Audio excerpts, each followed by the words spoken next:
Haleluya, saudara yang dikasihi Tuhan Yesus Kristus.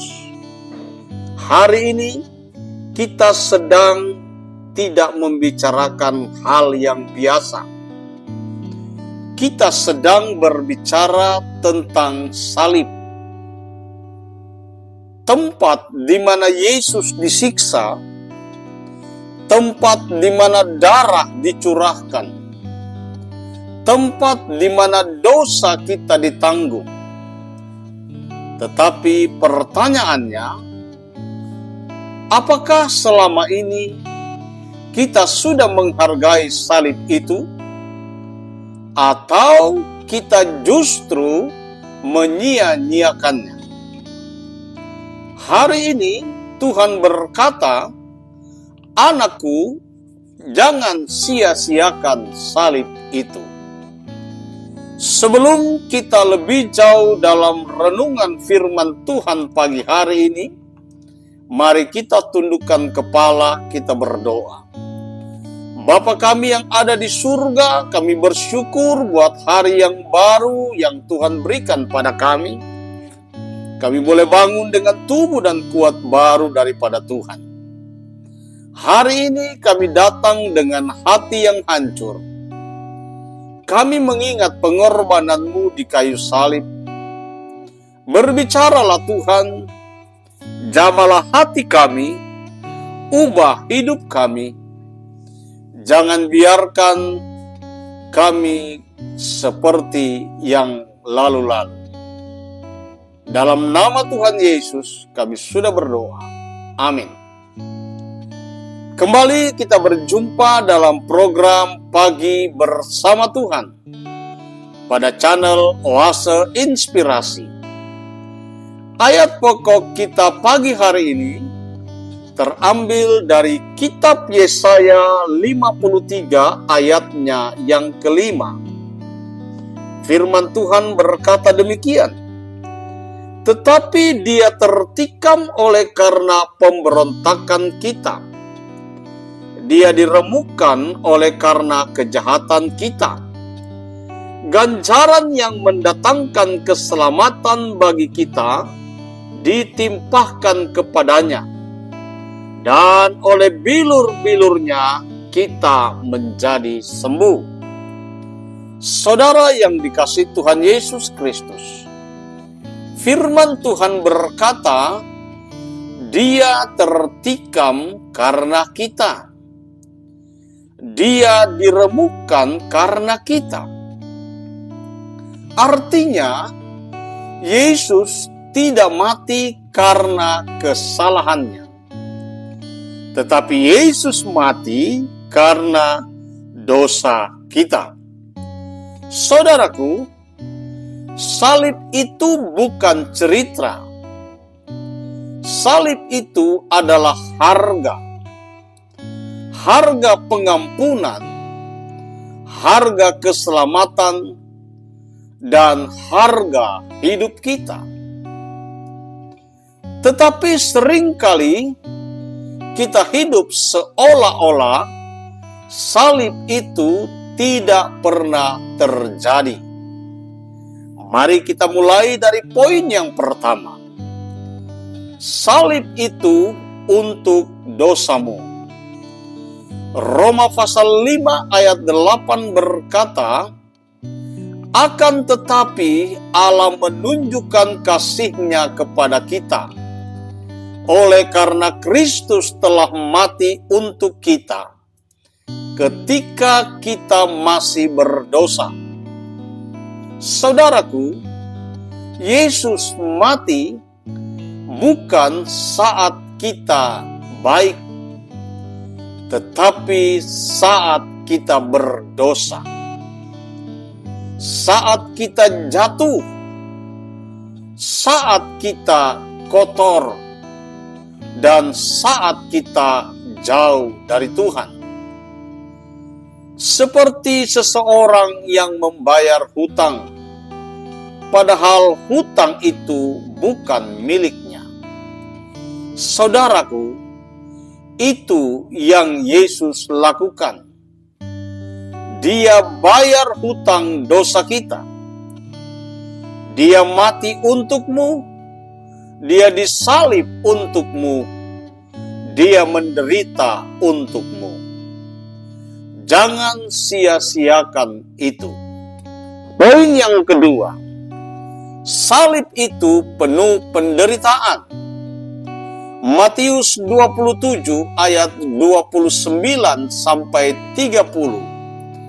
Firman Tuhan berkata, mereka menganyam sebuah mahkota duri dan menaruhnya di atas kepalanya, lalu memberikan sebatang bulu ke tangan kanannya. Kemudian mereka berlutut di hadapannya dan mengolok-olokkan dia, katanya, "Salam, hai Raja orang Yahudi." Mereka meludahinya dan mengambil bulu itu dan memukulkannya ke kepalanya. Saudara yang dikasihi Tuhan, Yesus tidak hanya mati, tetapi Dia juga menderita.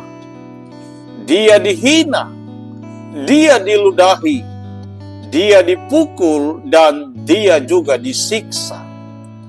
Bayangkan, mahkota duri ditekan ke kepala, darah mengalir.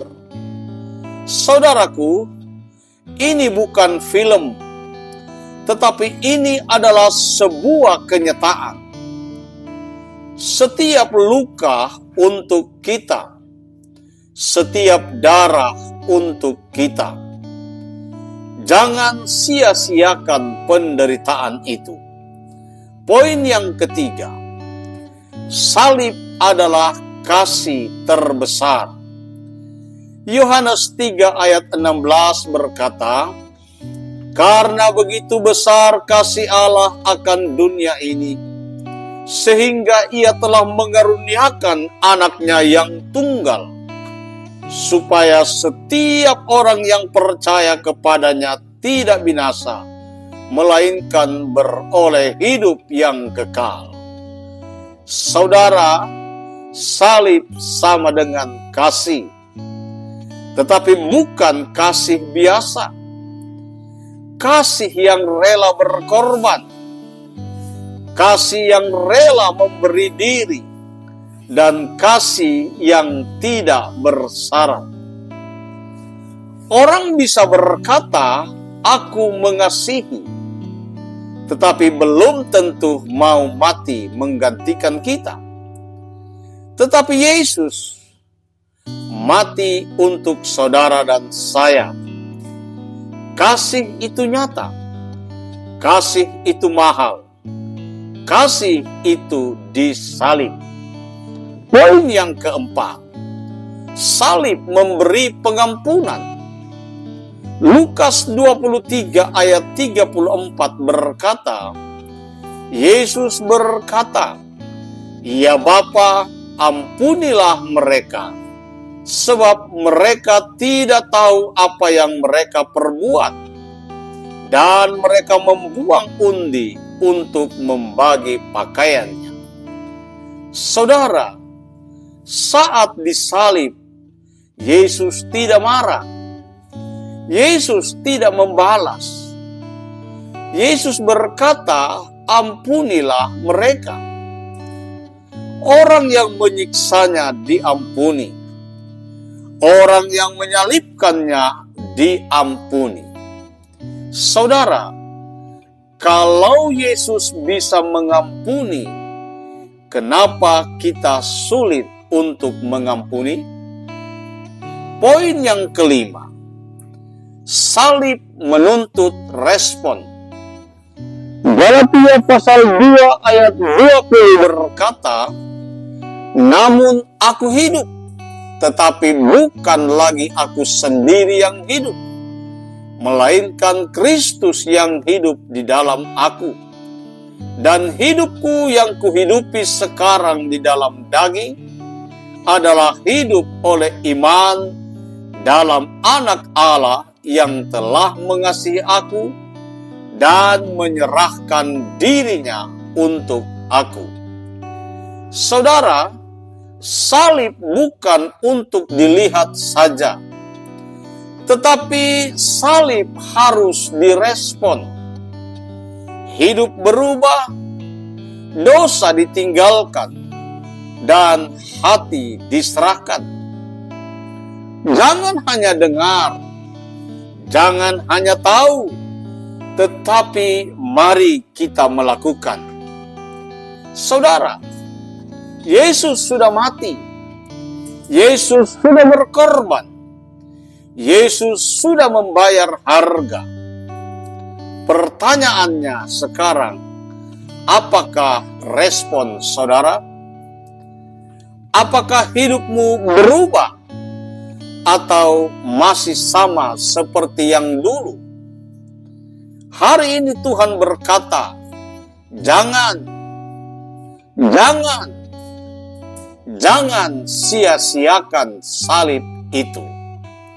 Mari kita tunduk kepala, kita berdoa.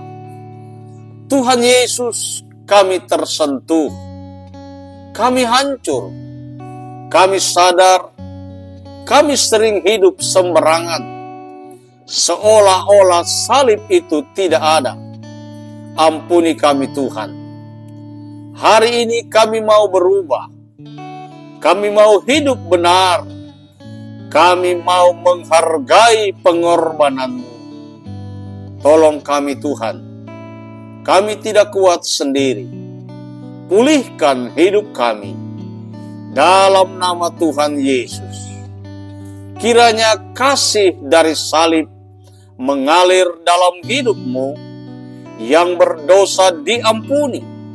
Yang sakit disembuhkan. Yang terikat dilepaskan. Mulai hari ini, hidupmu dipulihkan, hidupmu diubahkan, dan hidupmu dipakai Tuhan. Di dalam nama Tuhan Yesus Kristus, yang percaya mari katakan amin. Yang tersentuh katakan amin. Dan yang mau berubah mari katakan amin. Bapak Ibu Saudara yang dikasihi Tuhan, kalau renungan pagi hari ini memberkatimu, jangan lupa juga bagikan kepada orang lain agar mereka juga diberkati dan dilawat oleh Tuhan. Selamat Paskah, Tuhan Yesus memberkati. Amin.